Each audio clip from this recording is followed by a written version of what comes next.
கூடுதலாக மாறுது.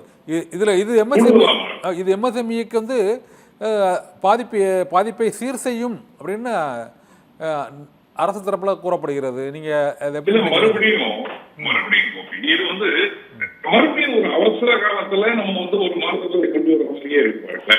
இதை பற்றி ஏதாவது கலந்துரையாடல் இருந்ததா? இதை ஏற்படுத்தக்கூடியவர்கள் யார்? இருவரை ஒருத்தர் வந்து கவர்மெண்டினுடைய பியூரோக்ராட்ஸ், இரண்டாவது அந்த மாநிலத்தினுடைய நிதி அமைச்சரோ அல்லது ஜிஎஸ்டி அமைச்சரோ தான். சோ பாலிட்டிஷியன்ஸும் ஒரு பியூரோக்ராட்ஸும் சேர்ந்து எடுக்கக்கூடிய முடிவை மக்களின் மீது திணிக்கப்படும் பொழுது இவர்களது கருத்தை கேட்டிருக்க வேண்டும். அதாவது தொழிற்சங்கங்களின் கருத்தை கேட்டிருக்க வேண்டும், சிறு குறு தொழில் அமைப்புகளின் கருத்துக்களை கேட்டிருக்க வேண்டும். எந்தெந்த விதத்துல நீங்க பாதிக்கப்பட்டிருக்கீங்க, இதை எப்படி சரி செய்யலாம் என்றாவது கருத்து கேட்டிருக்க வேண்டும். இருவருடைய கருத்துக்களையும் கேட்காமல் இல்ல ரகுநாதன் சார், இந்த ஒவ்வொரு ஜிஎஸ்டி கவுன்சில் கூட்டத்திலையும் அந்த 7 ஆண்டுகளாக பல்வேறு தொழில் அமைப்புகளின் கருத்துக்களை கேட்டுதானே சார் அந்த ஒவ்வொரு மாநில அரசாங்கத்தில் உள்ள நிதியமைச்சர்கள் போய் இந்த கருத்துக்களை சொல்றாங்க. அதுக்கு தகுந்த மாதிரி மாற்றி அமைக்கப்பட்டதில்ல சார் ஏற்கனவே? இல்ல, அது மாதிரி எந்த கருத்தும் வந்து நம்ம நேரடியாக ஜிஎஸ்டி கவுன்சிலுக்கு லெட்டர் எழுதலாம், ரெப்ரசன்டேஷன் கொடுக்கலாமே தவிர இவர்கள் கருத்துகள் ஏற்றுக்கொள்ளப்பட வேண்டும் என்பது இவர்கள் அந்த கமிட்டியில மெம்பரா இல்லை. இப்ப அந்த கமிட்டியிலையும் ஒரு ட்ரைபாட்ரியேட் கமிட்டினா பொதுவாக என்ன இருக்கும்னா சென்ட்ரல் கவர்மெண்ட் ரெப்ரசன்டேஷன் இருக்கும், ஸ்டேட் கவர்மெண்ட் ரெப்ரசன்டேஷன் இருக்கும், ஸ்டேக் ஹோல்டர் ரெப்ரசன்டேஷன் இருக்கும். அது பேர் தான் ட்ரைபாட்ரியேட் கமிட்டி என்பது. அதாவது நுகர்வோர் அல்லது நாட்டு மக்களின் சார்பாக அல்லது வணிகர்களின் சார்பாக அல்லது தொழிற்சங்க பிரதிநிதிகள் சார்பாக ஒரு 10 பேராவது அந்த அமைப்புல இருந்திருக்கணும். அப்படி இருந்திருந்தால் நமது கருத்துக்களை நேரடியாக அவர்கள் கொண்டு வரும் தீர்மானங்களை எதிர்த்தோ அல்லது அந்த கொண்டு வரும் தீர்மானங்களை மாற்றியோ இவர்களுக்கு குரல் எட்டப்பட்டிருக்கும். இப்போ இவர்கள் அனைவருமே குரலற்றவர்கள். இவர்களது குரல் எப்படி எதிரொலிக்கும் என்றால் இவர்கள் சார்ந்துள்ள மாநிலங்களின் நிதியமைச்சரோ அல்லது அந்த அமைச்சர் எந்த அமைச்சர் ஜிஎஸ்டி கவுன்சில் இருக்கிறாரோ அவர் மூலியமாகத்தான் எடுக்கும். இது வந்து நேரடியாக போய் சேராது. இப்போ நீங்க மினிமம் ஸ்லாப் அப்படின்னு சொல்றீங்க சார், இந்த 0% விலக்கு அளிக்க வேண்டிய பிரிவுகள் எவை?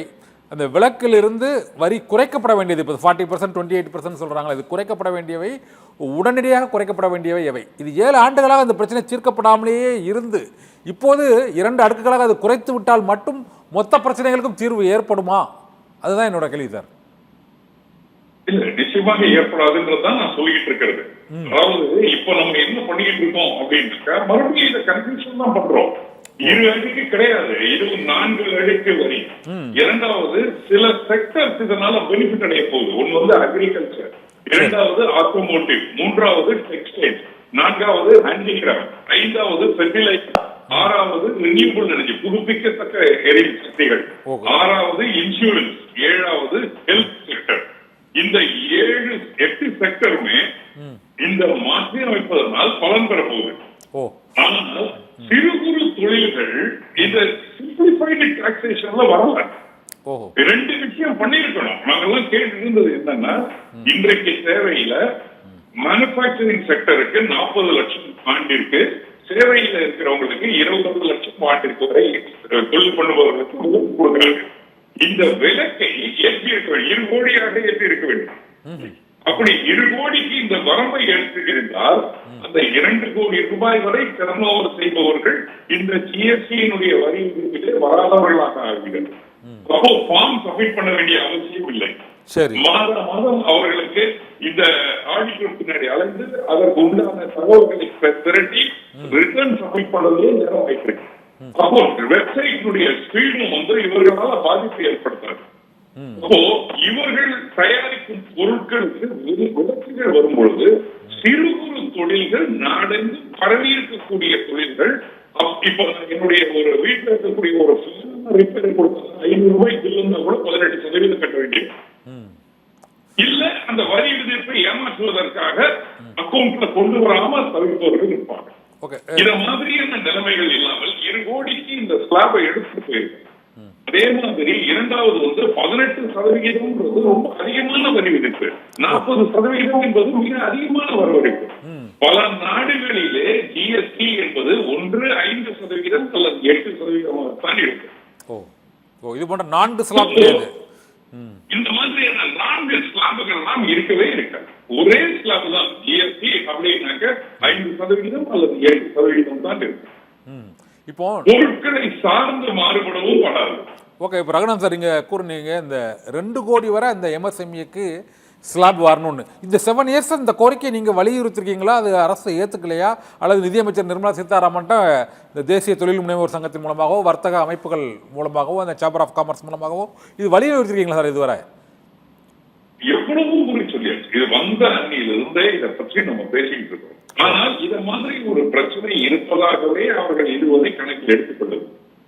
அதுதான் உண்மை. இன்றைக்கு கூட இந்த பிரச்சனை ஓரளவுக்கு பூதாகரமாக வளர்ந்து விட்டது. 2 லட்சம் கோடி மாத வருமானம் அரசுக்கு வருவது வந்து மற்றவர்களுடைய கண்களை உறுத்தும் பொழுது இதை குறைக்க வேண்டிய ஒரு கட்டாயத்துல அரசு முனைப்பு காட்ட வேண்டியிருக்கிறது. இது வந்து ஒரு நாட்டினுடைய மக்களின் நலன் சார்ந்த ஒரு பிரச்சனை. இதை முன்பே இதை தவிர்த்திருக்க வேண்டும் அல்லது இதை விட்டு விலகி இருக்க வேண்டும். இதைத்தான் 2014 இந்த டாக்ஸை கொண்டு வரும்பொழுதே சொல்லப்பட்டது என்ன, சிம்பிளிஃபை பண்ணுங்க, முதல்ல ஸ்லாப அதிகப்படுத்துங்க, 2 கோடி வரைக்கும் விலக்கு கொடுத்துருங்க, அதுக்கப்புறம் அதை குறைச்சிக்கிட்டே வாங்க. ஒரு 3 வருடம் கழித்து 4 வருடம் கழித்து அதை 50 லட்சமாக்குங்கள், அனைவரையும் உள்ள கொண்டு வாருங்க. இவங்க என்ன பண்ணிட்டாங்க, முதல்ல எல்லாரையுமே உள்ள கொண்டு வந்தாங்க. உள்ள கொண்டு வந்த உடனே அந்த வெப்சைட்டுடைய டிராபிக் அதிகமாயிருச்சு, வெப்சைட்டுடைய பயன்பாடு அதிகமான உடனே அதுக்கு தகுந்த டிசைன் இல்லை. இப்போ ஒரே லேன்ல ஒரு 10,000 வண்டி போச்சுன்னா டிராபிக் ஜாம் ஆகிற மாதிரி கடைகள் அல்லது வேக கட்டுப்பாடுகள் வந்து வர ஆரம்பிச்சிடும். அதனாலதான் வந்து நிறைய பேர் குறுக்கு வழியில போறதை பார்த்தோம். இதை நடைமுறைப்படுத்தப்பட்ட பொழுது என்ன பண்ணிருக்கணும்னா ஒரு ட்ரையல் ரன் மாதிரி பேரலா இதை கொண்டு வந்திருக்கணும். ஏற்கனவே இருக்கக்கூடிய வழிமுறையில் இந்த ஆண்டிற்கள் அடுத்த ஆண்டிலிருந்து நிச்சயமாக புது வரி வந்துடும், ஆன்லைன் வந்துடும். இப்பவே மாறிக்கொள்ளுங்கள். இப்ப எப்படி இன்கம் டாக்ஸ் கொண்டு வரும்போது சாப்ட்வேர் கொண்டு வரும்போது என்ன சொன்னாங்க, பழைய முறை புது முறைன்னு 2 வகையா பிரிச்சுதான் கொண்டு போயிட்டு இருக்கோம். அப்போ ஒரு நடைமுறையில் இருப்பதை மாற்றும் பொழுது ஓவர் நைட் மாற்றிக்கணும். அப்போ அந்த ஓவர் நைட் மாற்றும் பொழுது சில பேருக்காவது சைக்கிள் வர்றவங்க நடந்து வர்றவங்களுக்காவது விலக்கு கொடுத்துருந்தாங்கன்னா அவ்வளவு டிராபிக் ஜாம் ஏற்பட்டிருக்காது. கொஞ்சம் கொஞ்சமா நம்ம கத்துக்கிட்டே உள்ள வந்திருக்கலாம். என்னென்ன தவறுகள் இருக்கோ, டீச்சிங் ப்ராப்ளம் இருக்கோ, ஸ்டார்டிங் ப்ராப்ளம் இருக்கோ, அல்லது தொழில்நுட்ப கோளாறுகள் இருக்கிறதோ, அல்லது எந்தெந்த வரி விதிப்புல இன்புட் டாக்ஸ் அதிகமா இருந்துச்சு, எக்ஸ்போர்ட் அவுட்புட் டாக்ஸ் கம்மியா இருந்துச்சோ, எந்தெந்த வரிகள் ரிட்டர்ன் ஆஃப் கொடுக்க வேண்டியது அதிகமா இருக்கோ, அதுக்கு தகுந்த மாதிரி மாறுதல்களை சிலவற்றை மட்டும் கொண்டு வந்திருக்கோம். இந்த மாதிரி